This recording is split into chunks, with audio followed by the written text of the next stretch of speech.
happening all over your face. Yeah.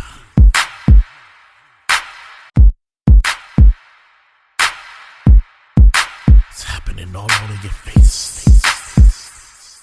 Yeah.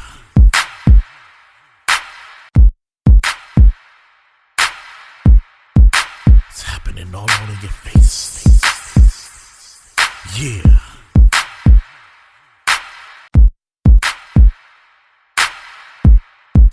It's happening all over your face. Yeah. Peace. This is A and B African Man Born. Welcome to the Truth News. For those who want to know, will know. All right? Tell me if you saw this. During my trial, we had gotten in contact with this guy who actually started the Hip Hop Task Force. The Hip Hop Task Force was like a myth. You know, it was a myth until my case. So the Hip Hop Task Force would... The Hip Hop Task Force was created to watch Sean Puffy Combs, P. Diddy, to watch the artists that was connected with P. Diddy. And then it just grew. What they were doing was profiling black people that were making money in the music industry, even if they wasn't committing any crimes. A lot of times people say, you're a conspiracy theorist, you watch too many movies or something like that, you know? But a lot of stuff I was learning was very real, you know, and we're supposed to be out here like you know, everything is fine, life goes on, but you know, that's some shit that needs to stop. Yeah, that was when I first realized what was happening out here in this world and the genocide that they were putting on our people, like just speaking for our people right now, covertly, that made me cry. Be free for a second and in an undaunted manner, just talk about something that you really see and experience in this governmental system, in this world at large that really causes you pain.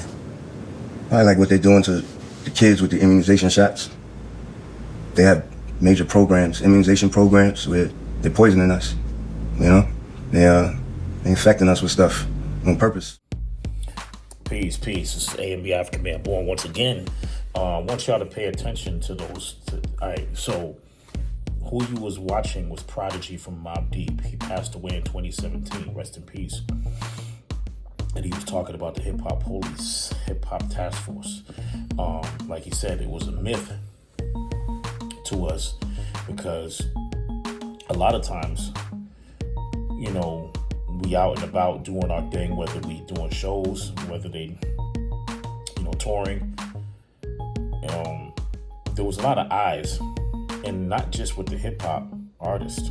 There were a lot of eyes on the R&B artists, a lot of eyes on the rock and roll artists. If you notice, all of these people have a story.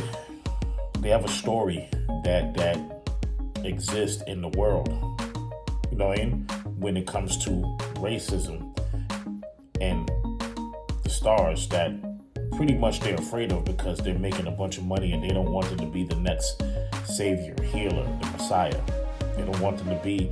But the funny thing is that the Messiah is not one person, not one black person, not one white person. The Messiah is a collective. You know what I'm saying? It's not really messiahs. It will be messiahs, not messiah. You know what I'm saying?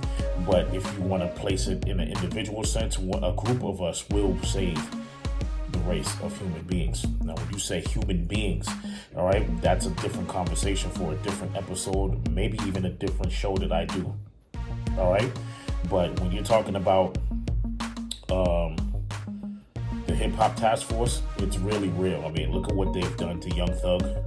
Look what they've done to Gunna. Look what they've done to Tupac. Look what they've done to Biggie. Look what they've done. They was tracing 50 Cent for years. Sean P. Diddy Combs, Jay-Z, all right? And they're gonna attack Kendrick, and they've already used humiliation tactics on Drake, all right? And I'm saying this because we say that it's far-fetched, but look what they've done to Lauryn Hill. Lauryn Hill did one album that most people remember, right? Which is A Miseducation of Lauryn Hill, which dropped in 1997, right? She won Grammy of the Year. She didn't just win Hip Hop Grammy of the Year. She won Grammy of the Year. She won Album of the Year, which means her album toppled all the rest of the albums in all genres. Which I guess wasn't supposed to happen. I guess that was supposed to be, I guess it was supposed to be something that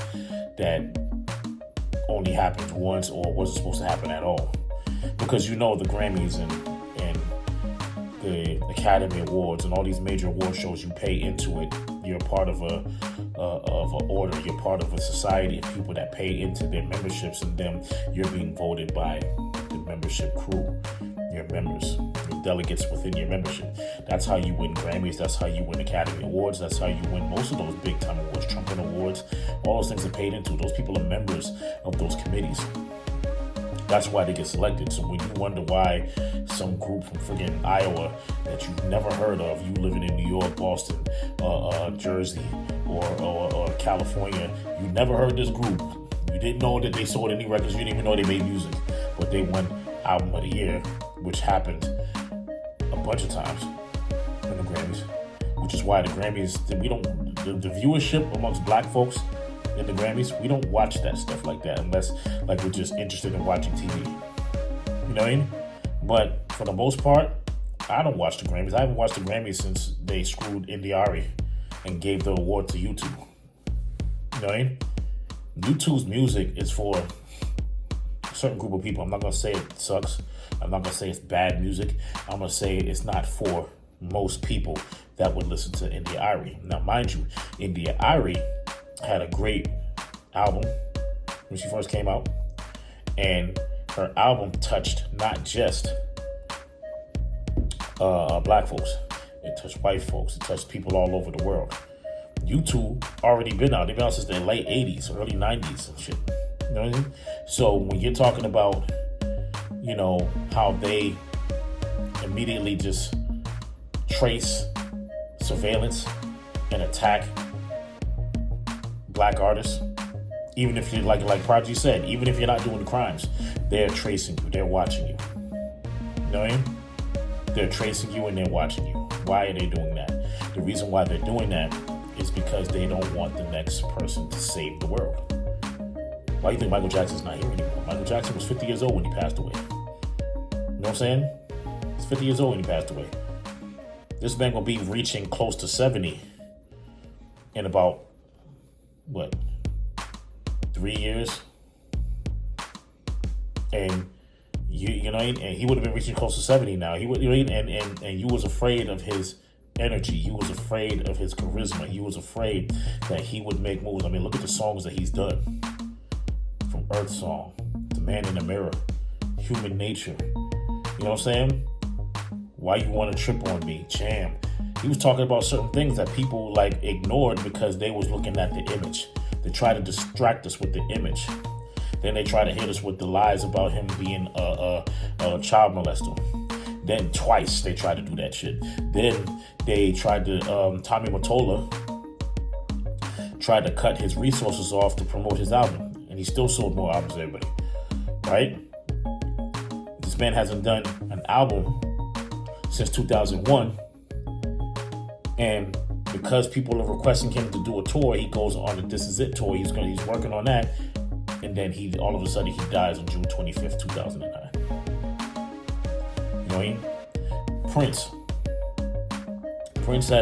he fought for his masters for years. So I want to say since the late 80s, early 90s, which is why he changed that symbol that he had. You know what I'm saying?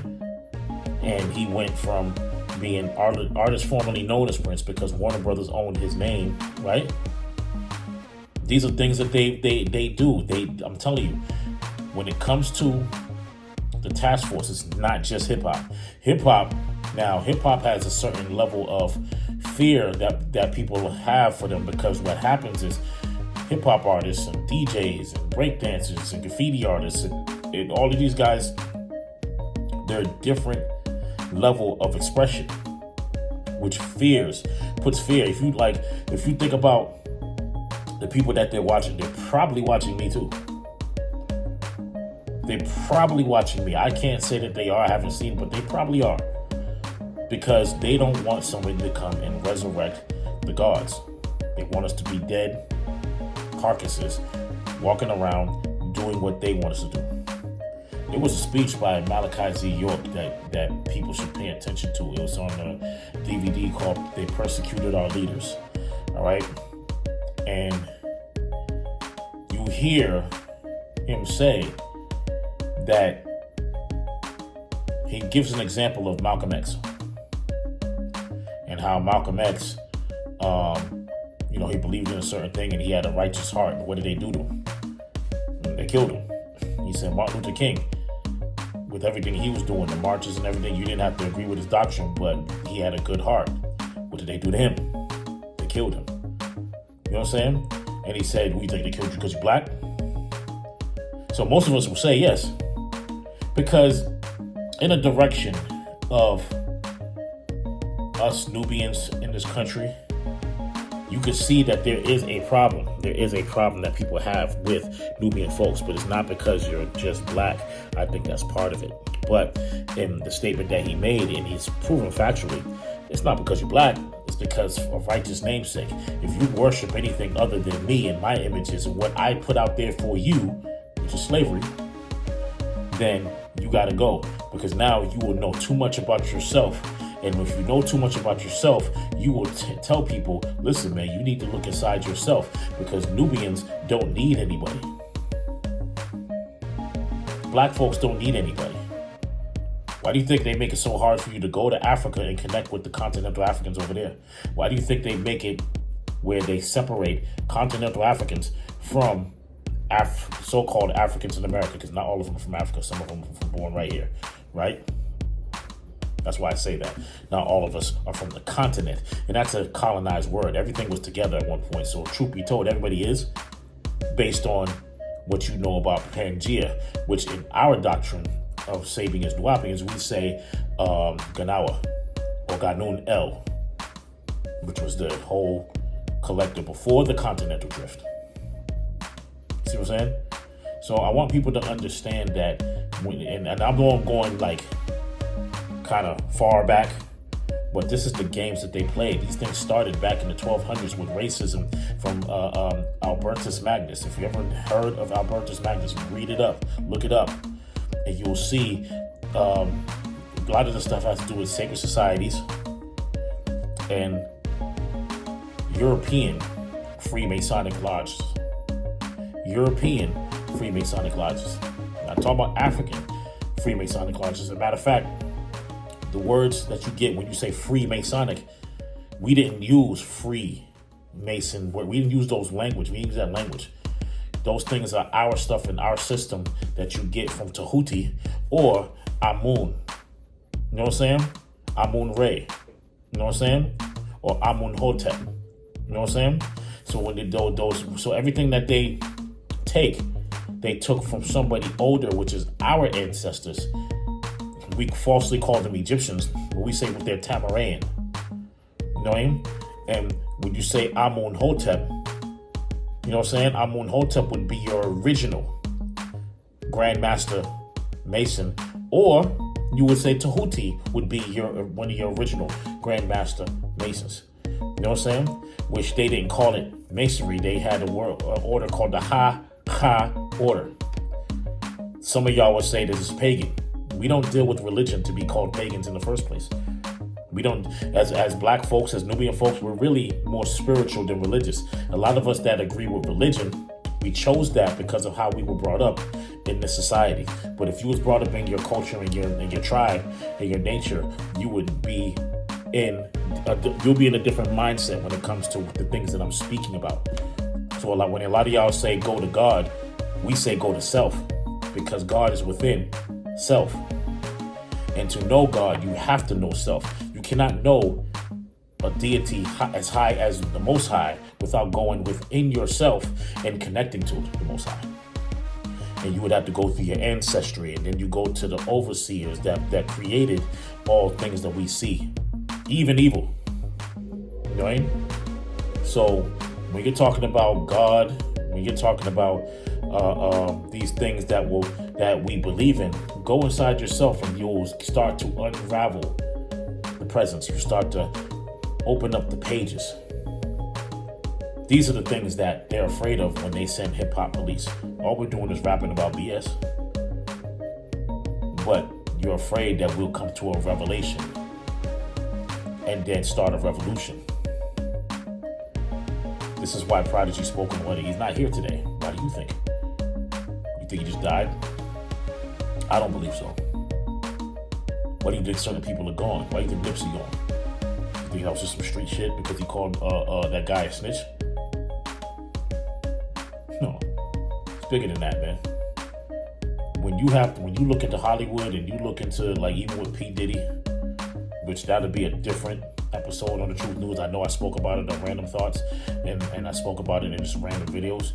The Truth News is to bring you the absolute truth, unapologetic. So most of the things I talk about are the current events that's happening now. But I felt like I needed to do this first episode to give you the truth about Hip Hop Task Force. The Hip Hop Task Force still exists. They don't want and it's bigger than the police. They don't want us sitting there collectively coming together for righteous namesake. They'll have to kill you. And I'm unapologetic, so I'm not worried about them at all. You know what I mean? I speak what I speak, and that's what it is. So if you really want to know, you'll seek the truth, and then you'll know. And then you'll know your job after you get that truth. And we all know is to spread the word. Enough people spread the word, they can't stop us. All of us should come together. All right? So that's the opening episode of this show. Episode 2 coming soon. I'll see you on the next episode of the Truth News. Peace. Yo. It's A&B, African Man Born, Dr. A&B. Just to make an announcement, right? I don't know. I hope there's not a fire over there. I don't know what the fuck that is. So this half of the year, don't expect any shows that I put on from African Man Born Productions or Pharaoh on Top. All right? Expect a lot of music, though. Expect a lot of new music. Well, a lot of mixtape music. A lot of stuff over other people's beats. And maybe even a couple of originals this year. For me, this is the year of the mixtape. For me. Like, I'm jumping on other people's beats, dropping some joints, throw them out there. You know what I'm saying? Keep y'all hearing me, whether you're interested or not. You're going to see me. You're going to see the QR codes all over the city, on people's cars, in stores, in restaurants. That's what I'm on for this year. You know what I'm saying? Then second half of the year, expect some type of tours going on. I got 2 in mind. All right. I'll let you know that when they're more solidified. But we're definitely trying to make an impact with this real hip-hop knowledge movement that we're doing for 2025. Regardless of what the government's trying to do, regardless of what these shutdowns are trying to do, we're going to keep it moving some way, form, or fashion, whether it's just putting out the music or doing the tours or even both. All right? I'm not worried about that, and I'm definitely not tripping on that because shit is still going to move. All right? So this is Dr. A&B, African Man Born. You can check the QR codes out in the flyers, but also AfricanManBorn.com, where you can get the latest album, G.O.D. Greatness Over Dominance. Singles are out, but also the album's out. New videos coming real soon. All right? And just stay tuned. Project Freedom 2025. All right? Peace.